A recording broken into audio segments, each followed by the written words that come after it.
So, you're wanting to do some research. Where do you begin? In this video, we will share some tips on how you can plan to do some research that will really answer the questions you and your team have about the design or prototype that you are trying to build.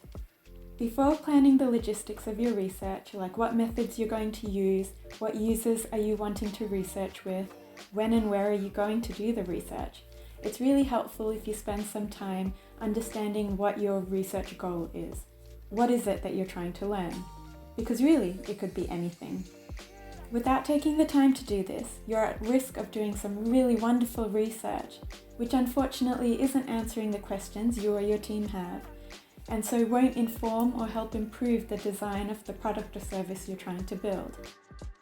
So now you're asking, how do you work out what your research goals are? Well, you can do it in 5 easy steps, either online or in person. Step 1. Bring everyone together in your team for a brainstorming session. Everyone in your team and the different roles they have means that they'll come with different perspectives. Your decision makers will think differently to your designers, your developers, or your subject matter experts. And to make sure we don't miss anything, it's really good to have all these different perspectives together during this step. Give your team 5 minutes to write down on post-it notes all the different questions, curiosities, or assumptions they have about the thing that you're building together. It could be anything, like, do users see this button? How do they feel about the structure?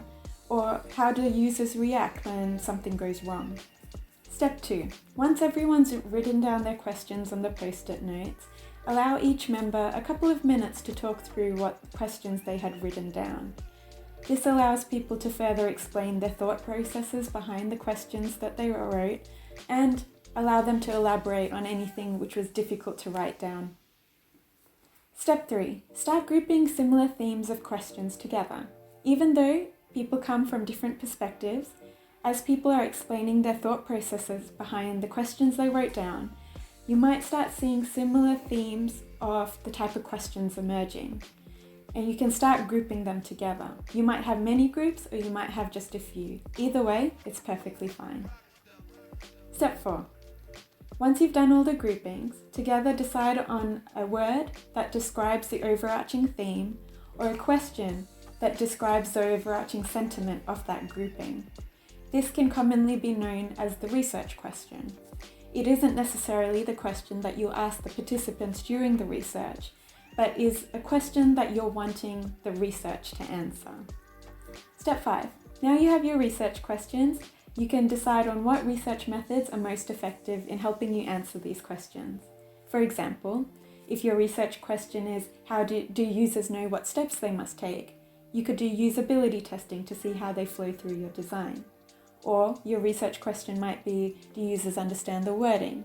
And for this, highlighter testing could be most effective. Or if you're wanting to know how users search for information on your website, something like card sorting or tree jacking could be good methods to use. Now you know what research questions you have and what research methods you're going to use, you can start planning the other elements of your research, like where and when you're going to do the research, how you'll find your participants, the script you will use to ask your questions, and what tools you might need to help you do the research. We'll cover this in more detail in the next video, so stay tuned if you want to learn more. Good luck on your user research journey. If this content is helpful to you, make sure to like and subscribe so you know when the next video is released. Bye!